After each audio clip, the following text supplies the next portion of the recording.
Assalamualaikum warahmatullahi wabarakatuh. Selamat pagi anak-anak. Kita bertemu kembali dalam mata pelajaran otomatisasi dan tata kelola sarana dan prasarana. Pada kesempatan ini kita memasuki kompetensi dasar yang ke-18 dan kali ini kita sudah memasuki pertemuan pertama. Materi pagi ini adalah mengevaluasi administrasi sarana dan prasarana. Anak-anak, silahkan kalian perhatikan PPT selanjutnya. A. Pengertian evaluasi. Kata evaluasi berasal dari bahasa Inggris yaitu evaluation, yang artinya penilaian atau penafsiran. Evaluasi merupakan penilaian terhadap data-data yang terkumpul. Secara garis besar, evaluasi dalam pendidikan adalah pemberian nilai terhadap kualitas sesuatu. Berikut adalah beberapa pengertian evaluasi menurut para ahli. 1. Menurut Suharsini Arikunto tahun 2003, evaluasi merupakan serangkaian kegiatan atau aktivitas yang bertujuan untuk mengukur tingkat keberhasilan pada suatu program atau kegiatan. 2. Menurut Abdul Basir 1996, evaluasi merupakan suatu proses pengumpulan data yang deskriptif, informatif, prediktif, dan dilaksanakan dengan cara sistematis dan bertahap untuk menentukan kebijaksanaan dalam usaha memperbaiki pendidikan. 3. Menurut Sayekti Rusi 1988, evaluasi merupakan suatu proses menilai sesuatu yang mencakup deskripsi tingkah laku siswa, baik secara kuantitatif atau pengukuran maupun kualitatif atau penilaian. 4. Menurut William A. Mehrens dan Irlin J. Lehman 1978, evaluasi adalah suatu proses merencanakan, memperoleh, serta menyediakan informasi yang sangat diperlukan untuk dapat membuat alternatif keputusan. B. Jenis-jenis evaluasi. Berikut adalah beberapa jenis evaluasi yang biasa dilakukan untuk mengevaluasi kinerja dari seseorang, unit, program, atau kegiatan. 1. Evaluasi formatif. Evaluasi formatif adalah suatu penilaian terhadap hasil-hasil yang telah dicapai selama dilaksanakannya suatu kegiatan atau program kerja.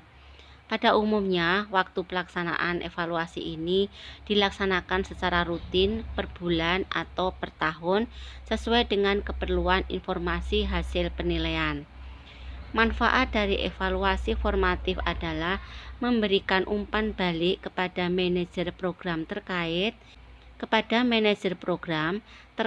kemajuan hasil yang telah dicapai serta hambatan-hambatan yang dihadapi selama berlangsungnya suatu kegiatan atau program kerja tersebut. 2. Evaluasi sumatif. Evaluasi sumatif adalah suatu penilaian terhadap hasil-hasil yang telah dicapai selama dilaksanakannya suatu kegiatan atau program kerja secara keseluruhan dari awal sampai akhir kegiatan. Waktu pelaksanaan hasil evaluasi diadakan pada saat akhir kegiatan sesuai dengan jangka waktu yang ditetapkan oleh suatu kegiatan atau program kerja. C. Prinsip-prinsip dasar pengelolaan administrasi sarana dan prasarana. Sarana dan prasarana sangat penting sebagai alat penggerak suatu kantor. Sarana dan prasarana dapat digunakan untuk menunjang pekerjaan yang dilakukan oleh karyawan atau staf, baik secara langsung maupun tidak langsung, dalam rangka mencapai visi dan misi kantor. Sarana dan prasarana adalah salah satu sumber daya yang menjadi tolok ukur perusahaan atau instansi dan perlu peningkatan terus-menerus seiring dengan perkembangan ilmu pengetahuan dan teknologi yang cukup canggih. Ada beberapa prinsip-prinsip dasar pengelolaan administrasi sarana dan prasarana, yaitu meliputi 1. Prinsip pencapaian tujuan. Pada dasarnya, manajemen perlengkapan sebuah kantor dilakukan agar semua fasilitas yang ada di kantor dalam keadaan kondisi siap pakai. Oleh karena itu, manajemen perlengkapan dapat dikatakan berhasil jika fasilitas yang ada di kantor selalu siap pakai setiap saat. 2. Prinsip efisiensi.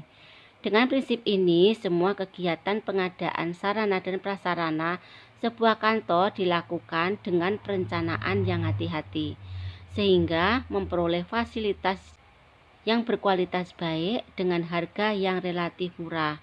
Selain itu, pemakaian semua fasilitas hendaknya dilakukan dengan sebaik-baiknya sehingga dapat mengurangi pemborosan. 3. Prinsip administratif. Semua kegiatan pengelolaan perlengkapan kantor diharapkan selalu memperhatikan undang-undang, peraturan, instruksi, dan pedoman yang telah ditetapkan oleh pemerintah. Setiap penanggung jawab pengelolaan perlengkapan hendaknya memahami semua peraturan perundang-undangan tersebut dan menginformasikan kepada semua karyawan atau staf yang akan berpartisipasi dalam pengelolaan sarana dan prasarana. 4. Prinsip kejelasan tanggung jawab. Sebuah lembaga harus memiliki sistem organisasi kerja dan pengelolaan perlengkapan. Dalam pengorganisasiannya, tugas dan tanggung jawab dilakukan oleh semua orang yang terlibat di dalam pengelolaan sarana dan prasarana. 5. Prinsip kekohesifan. Prinsip kekohesifan berarti manajemen perlengkapan pada sebuah kantor hendaknya terrealisasikan dalam bentuk proses kerja yang kompak. Oleh karena itu, semua orang yang terlibat dalam pengelolaan perlengkapan itu telah memiliki tugas dan tanggung jawab masing-masing. Tetapi antara yang satu dan yang lainnya harus selalu bekerja sama dengan baik. Anak-anak, demikian tadi materi yang Ibu sampaikan. Silahkan kalian pelajari lebih baik ya. Ibu akhiri, Assalamualaikum warahmatullahi wabarakatuh. Selamat pagi.